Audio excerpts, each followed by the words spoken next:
Hello दोस्तों, स्वागत है आपका एक बार फिर से कमल एकेडमी कोच में। आइए आज फिर से कुछ नया सीखते हैं।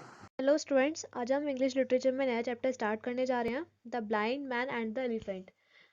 इसको आपने ये मेनली बेसिकली ये चैप्टर जो है पोएम के फॉर्म में है, लेकिन इस चीज़ को आपने स्टोरी के फॉर्म में भी पढ़ी होगी पहले।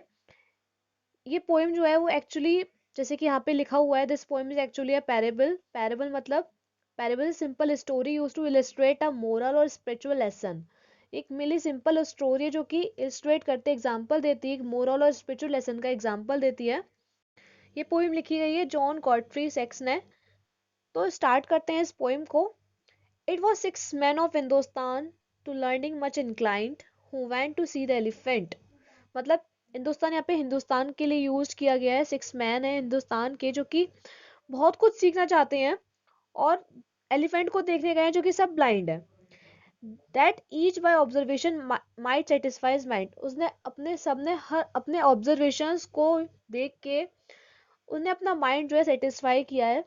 The first approach the elephant and happening to fall against his broad and sturdy side at once began to bawl, God bless me, but the elephant is nothing but a wall. पहला जो आदमी था, पहला blind जो man था, वो elephant के पास गया और उसने एक बहुत बड़ी स्ट्रॉन्ग साइड उसने टच की उसने, और चिल्लाने लगा, चिल्ला के बोलने लगा कि गॉड ब्लेस मी, ये जो एलिफेंट कुछ नहीं है, सिर्फ एक वॉल है और कुछ नहीं है ये। Then second gaya, the second feeling of the tusk cried, "Oh, what have we here? So very round and smooth and sharp, to might it's might clear. This wonder of an elephant is very like a spear." तो second blind man गया उसके touch के पास, इनके जो उसके दांत निकले रहते हैं उसके पास गया और टच करके बोला, वो चिल्लाया वो कि देखो यहाँ पे क्या चीज है, बहुत राउंड है और स्मूथ है, शार्प है और साफ दिख रहा है कि बहुत ताकतवर चीज है ये। तो एलिफेंट के बारे में सोचने लगा कि ये कुछ नहीं है, एक भाला है, जो भाला टाइप का होता है जो सिपाही वगैरह पकड़ देता है, कुछ नहीं है, एक भाला है ये। Then the third approached the animal and happening to take the squirming trunk with his hands, I see, quoth he, the elephant is very like a snake.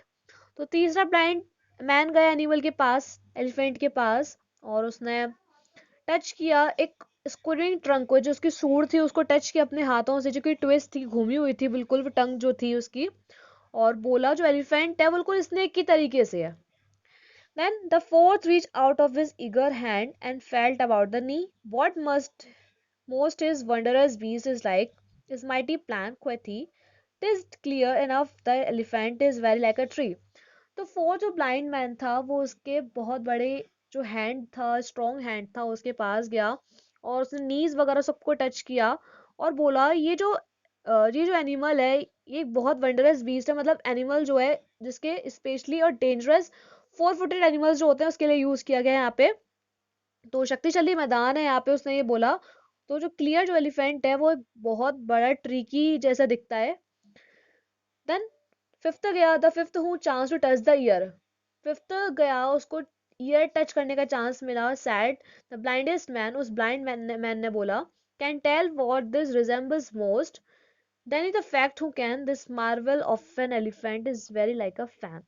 तो उसने टच करके बोल दिया कि जो एलिफेंट है जो है वो फैन की तरीके से दिखता है। उसके बाद the sixth no sooner had begun about the beast to grow than seizing on the swinging tail that feel within his scope, I see, quoth he, the elephant is very like a rope. तो six blind man जो था जल्दी चला गया elephant के पास और उसने grope किया, उसने अंधा तरीके से ढूंढा, उसने जैसे हाथ से ढूंढते हैं टच करके, उसने ढूंढा तो जो उसकी जो टेल थी, जो लहरा रही थी टेल उसकी, वो उसके हाथ में आई थी। और तो उसने ये बोला कि जो एलिफेंट है वो रोप की तरीके से लगता है बिल्कुल।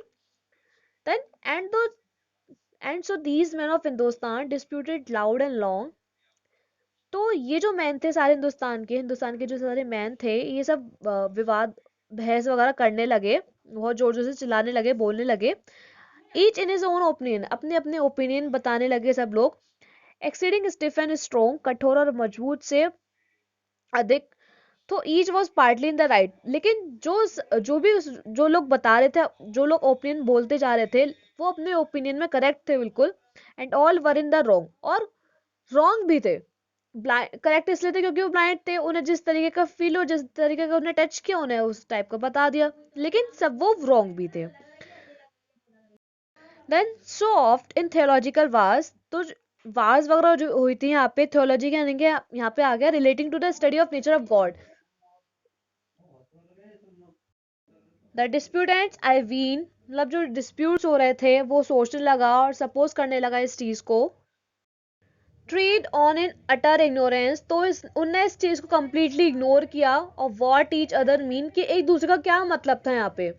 And parade about the elephant, और वो फालतू की बातें एलिफेंट्स के बारे में बोलते जा रहे थे, टॉक करते जा रहे थे।